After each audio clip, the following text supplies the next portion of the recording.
Hey friends, it's me, Mr. Rosa again, reading our book Pax to you by Sarah Pennypacker. Illustrations by John Clausen. Yesterday we didn't have any illustrations in our book. We'll see if we have any today. As we left yesterday, we were hearing a Peter story, and they seem to be going back and forth. So I'm guessing today that in chapter 5, we're going to be hearing a little bit more about what Pax is doing. Last we left Pax, he was sitting out in the middle of the forest, waiting for his master, and there were some vultures flying overhead. So we'll see what happens today. Also today I'm reading to you from my backyard. You can take a look. We have an apple tree growing behind us. Usually in July we get some nice big juicy apples. Can't wait to see what we get this year. And then yeah, just a nice spot to relax. I hope you guys get outside today because it is a beautiful day. It's supposed to be a nice week. All right, without further ado, chapter 5 in our book Pax. This is my territory. Pax was so startled that he nearly dropped from the oak tree he'd been drowsing on. All day he'd been keeping watch and seen nothing larger than a grasshopper. And now here was a bright, furred vixen. He'd never seen another fox before, but he knew younger and smaller and a female, but fox. Instinct told him that the way she held her ears and tail erect meant she expected his submission. I hunt here. Pax felt an urge to run back to his crude nest and press himself into the remaining stalks, as if retreating to his pen, but he resisted it. What if his boy came back and he wasn't here? He flattened his ears to show he'd meant no threat, but that he would not leave. The vixen paced over, and Pax drew in her scent, as familiar as his own, but also exotic. She sniffed and bristled in the distrust at the human scent on him. Pax had been born with that same instinct as well, but distrust is no match for kindness administered consistently and unmeasured, especially in creatures new to the world. Pax had only been 16 days old when Peter had rescued him. A fatherless, motherless curl of charcoal fur, his eyes barely opened, and it wasn't long before he'd come to trust the quiet, gangly boy who brought him home. The vixen poked her pointed snout in to sniff him more closely and bristled again. The scent is my boy's. Have you seen him? Pax shared the most important features of his human. The naked round ears, the towering legs, so improbably long that Pax always feared he would topple over when he ran. The black curled hair that grew to be different lengths, then became short again. No humans are here, but they are approaching. Just then, Bristle's head rose as if jerked on an unseen wire. Her ears prickled, strained on a slight rustling in a nearby tuft of broom sedge. Her rear began to twitch, gathering energy. She sprang high and then, paws tight over her black nose, dived into the grass with a flash of white-tipped tail. Pax sat up, alert. In a second, Bristle's head reappeared, and her jaws was a wood rat. She leaped clear of the grass, bit through the rat's neck, and then dropped it onto the ground. Orphaned before he'd been weaned, Pax had never eaten raw prey. His hunger rose at the blood scent, and so did his curiosity. He took a cautious step closer. Bristle growled, and Pax retreated to watch from a safe distance. He grew hungrier as she crunched bites. He thought of the brimming comfort of his kibble bowl, the pleasure of Peter's hand-fed treats, and the ultimate reward, peanut butter. He needed to find his boy. His boy would find him. Before he could ask about the approaching humans, Bristle picked up what remained of the rat, a single hind leg with its long tail, and stalked off with it dangling from her jaw.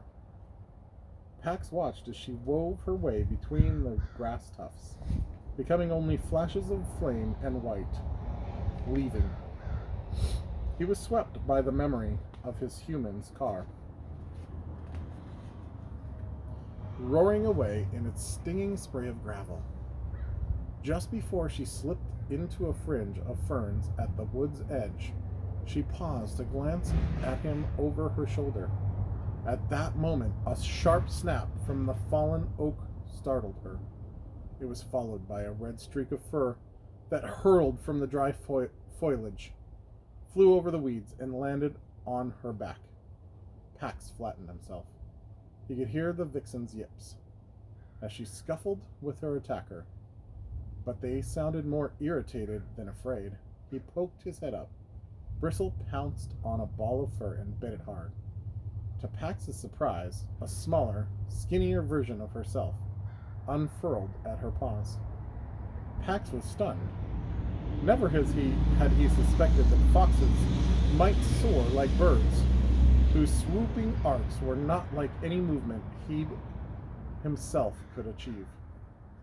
The little fox flipped to his back, and gave his belly in submission.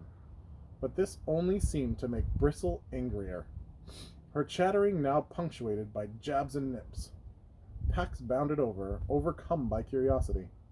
The skinny fox startled at the unfamiliar human scent and looked over Bristle's shoulder. His eyes widened when he spied Pax, and he scrambled to his paws. "Finally," he announced to Pax. "Brother, but not littermate of the vixen. Play!" Brussels bared her teeth and snarled at her brother. "Dangerous. Stay away." Pax ignored Bristle's warning posture and met the greeting. "Friendly? You? Flew? Bird?" The little fox bounded back to the fallen oak, then sprang onto its trunk. One fork of the dead tree angled up. The small fox, walked lightly up its length. He looked down to make sure that Pax was watching. Pax dropped and tucked his paws under his chest, but it was hard to keep from leaping onto the tree to try it himself. He had climbed the walls of his pen, of course, but he'd never been much higher than its 6 feet. His brush twitched. The vixen stalked a few steps away, then dropped to the ground. She rolled onto her side to gaze directly up at her brother. Her love for him obvious now. He was the runt. "He's small, but he's tough. I don't want him with me when I hunt, but he follows me."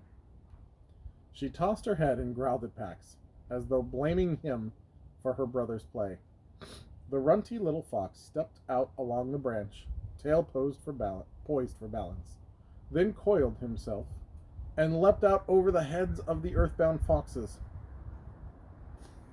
He landed in a clump of burdock beside the road, and then burst out covered in burrs. He tore around in mad circles as if soaring had filled him with an excess of joy that had to be spent through his legs, then flung himself onto the ground to roll out the rest. His sister pounced on him. "Too close to the road," while she pulled the burrs from his coat. She scolded him for the recklessness of his flight, but Pax marveled at it.